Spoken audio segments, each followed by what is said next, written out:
Life is uncertain. Life is uncertain அப்படிங்கிறது நம்ம எல்லாத்துக்குமே தெரியும். கிட்டத்தட்ட இந்த ஒரு அன்சர்டனிட்டியான இந்த ஒரு லைஃப்பில் நம்ம அதிகமாக டைம் ஸ்பெண்ட் பண்ணுறது எதுக்காக? நல்லபடியாக வாழ்கிறதுக்காகவா? கிடையாது. இல்லை லைஃப்பை பிளான் பண்ணுறதுக்காகவா? கிடையாது.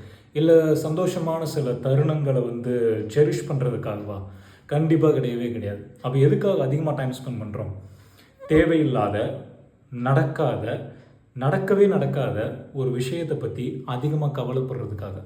வரியிங், ஜஸ்ட் பை வரியிங், தேவையில்லாத சில விஷயத்தை பற்றி நினச்சி ஓவர் திங்க் பண்ணி அந்த ஒரியிங் பண்ணுறதுக்காகவே நம்ம லைஃப்பில் பாதி நேரத்தை வேஸ்ட் பண்ணுறோம். ஆக்சுவலாக ஒரு ஸ்டடி என்ன சொல்லுது அப்படின்னா, மோர் தேன் 60% ஆஃப் அவர் டைம், லைஃப்பில் மோர் தேன் 60% ஆஃப் அவர் டைம் நம்ம ஒரியிங்காக மட்டுமே ஸ்பெண்ட் பண்ணுறோம். One of the shocking news தானே. ஒரியிங்காக மட்டுமே. எதுவுமே நடந்திருக்காது, ஆனால் இது நடந்துருமோ, அது நடந்துருமோ, அப்படி ஆகிடுமோ, இப்படி ஆகிடுமோ அப்படின்னு நினச்சி நம்ம ஒரி பண்ணிக்கிட்டே தான் இருக்கோம். தேவையில்லாமல் கவலைப்படுறது, தேவையில்லாத ஒரு விஷயத்துக்காக. அடுத்த நிமிஷம் நிச்சயமில்லாத ஒரு வாழ்க்கைங்க. இது நல்லாவே தெரியும் நம்மளுக்கு. இது நல்லாவே தெரிஞ்சும் நம்ம சந்தோஷமான தருணங்கள் நினச்சி செரிஷ் பண்ணுறது கிடையாது. ஹாப்பி மூமெண்ட்ஸை பார்த்து அதை பற்றி எதுவுமே பண்ணுறது கிடையாது. ஒரியிங்காக அதிகமாக டைம் ஸ்பெண்ட் பண்ணுறது.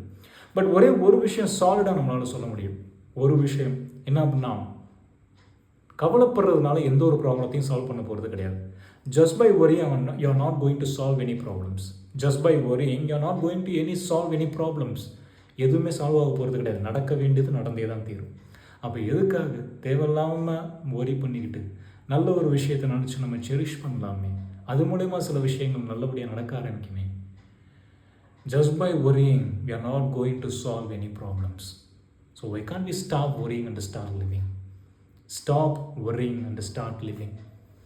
அடுத்த நிமிஷம் நிச்சயமில்லாத ஒரு வாழ்க்கைங்க.